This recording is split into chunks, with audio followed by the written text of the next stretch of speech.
I don't know why he came all the way up here. There's nothing left. There are people out there. People worth saving.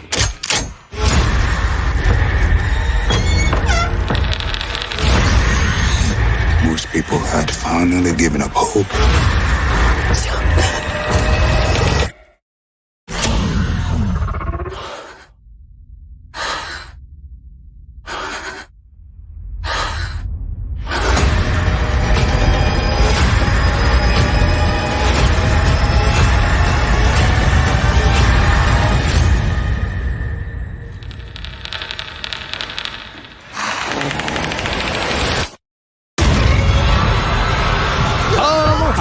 Trinidad the Island Man, your Island Man, coming to you live once again from beautiful Hawaii here on the island of Oahu, bringing you, yes you, the best movie reviews on the entire island of Oahu.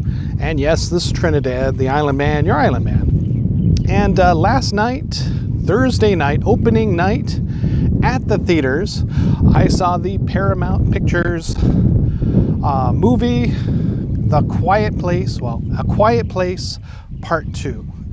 And, well, without further ado, remember our rating scale. Shock a thumbs up. It's good to see. I recommend it. Shock a thumbs down. It's bad to see. It's junk. I don't recommend it. And for A Quiet Place Part 2, it is a shock a thumbs up. Now, let me just say that this stars John Krasinski, Emily Blunt, and returning are the two children, Noah Jupe and Millicent Simmons, all from which came the first movie. But in addition to those actors, we have a new player, Cillian Murphy, who I always remember as being the Scarecrow from the Dark Knight movies with Batman. Although he has done many, many other things and really become a very good actor overall. Just to say that. Gosh, what can I say about this movie? Again, it is a shock a thumbs up. This is one of the few sequel movies that, really pulls it off successfully. Picking up directly or pretty much mere moments after the ending of the very first Quiet Place, Part 1, where we see the family, what's left of the family, having John Krasinski had died at the end of the first one.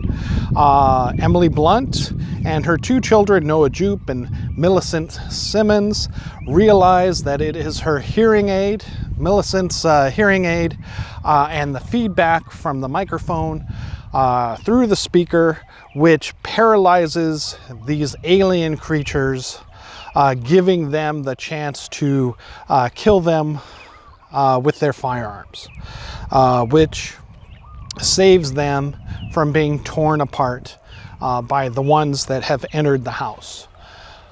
Unfortunately, due to the damage that was sustained at the house, they feel that they can no longer stay there, and thus move on to where they had seen some of those fires light up in the first movie, signaling that there are other people out there within the area.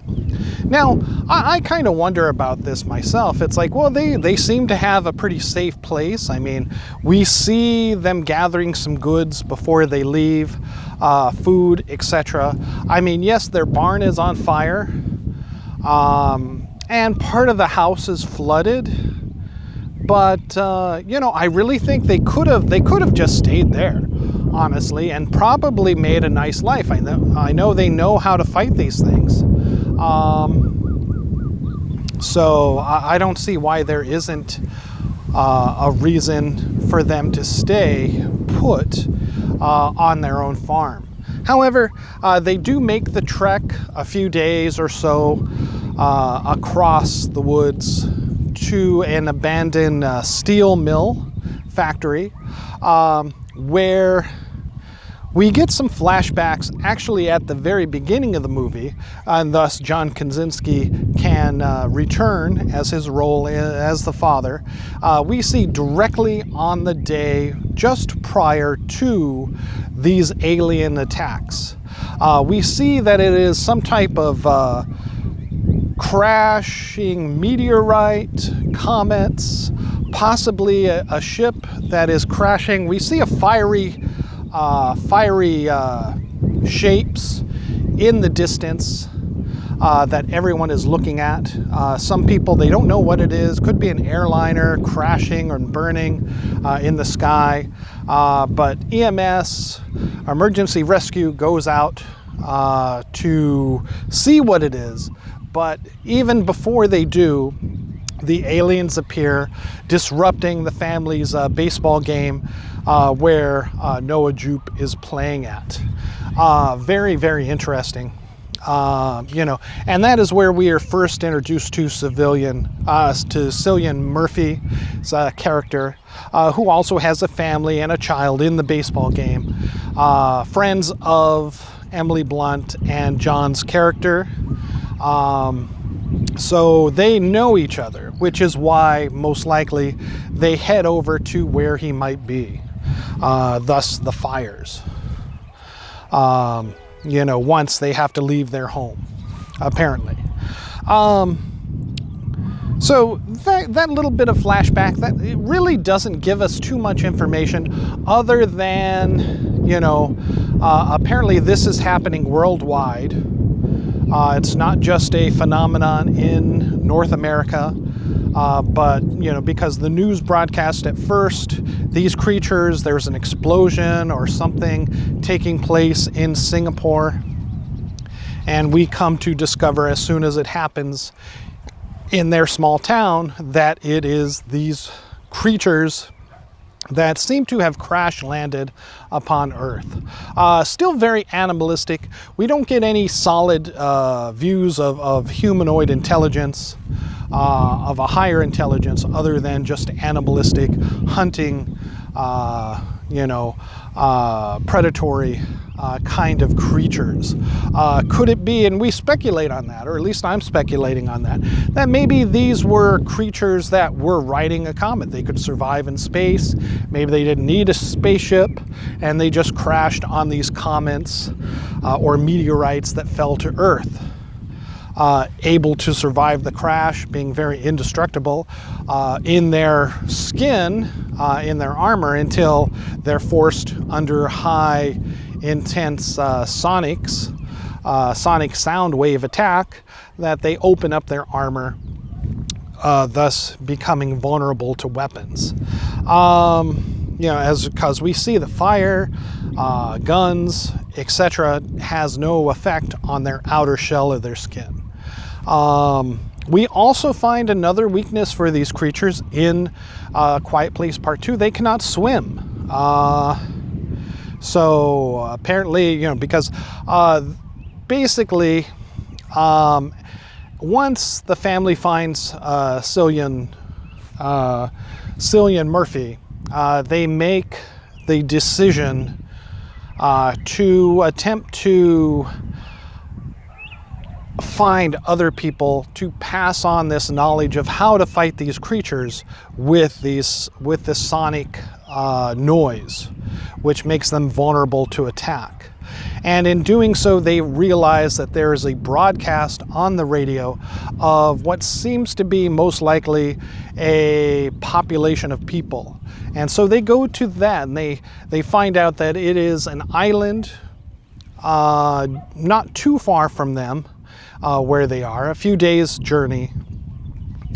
And in doing so, they discover that this population, this small camp of survivors, have been safe during the past year and a half because the creatures cannot swim, and thus they could not cover that body of water.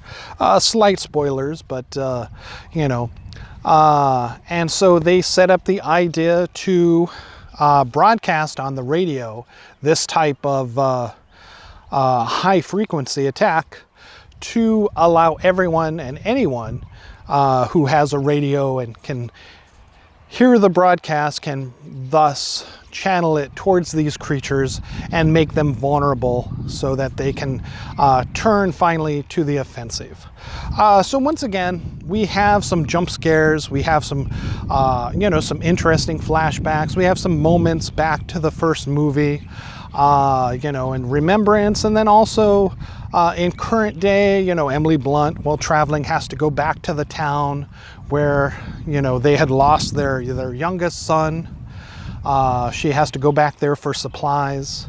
Noah Jupe and Millicent Simmons seem to carry the weight of this movie, along with Cillian Murphy. And I could see, this has already been greenlit for a third installment of this movie. And very much like part 2, I feel that maybe Emily Blunt's role in this, just like John Krasinski's role, is complete, other than writing and possibly directing the third installment. And now maybe once the kids continue to grow older, they will take on the brunt of the acting duties and the story duties, maybe continuing to lead the fight against these creatures. And if further installments come down the pipeline, maybe even finding what could be the origin of these creatures, perhaps discovering a ship that they had crash landed on. I'm thinking just off the bat, maybe a prison ship, that these animal-like creatures, perhaps a zoo, and that there could be other types of alien creatures still on board that ship, either incarcerated or, in cages for some galactic zoo. Who knows? But this definitely poses the possibility of discovering further alien creatures and what their role in capturing or transporting these other creatures might be. It certainly doesn't seem like this was part of a coordinated alien attack, because again, through the first movie and the second movie, we only see these animalistic creatures. And yes, maybe it's like what was that, the 4th of July alien movie, Independence Day, where maybe these creatures were used to soften up,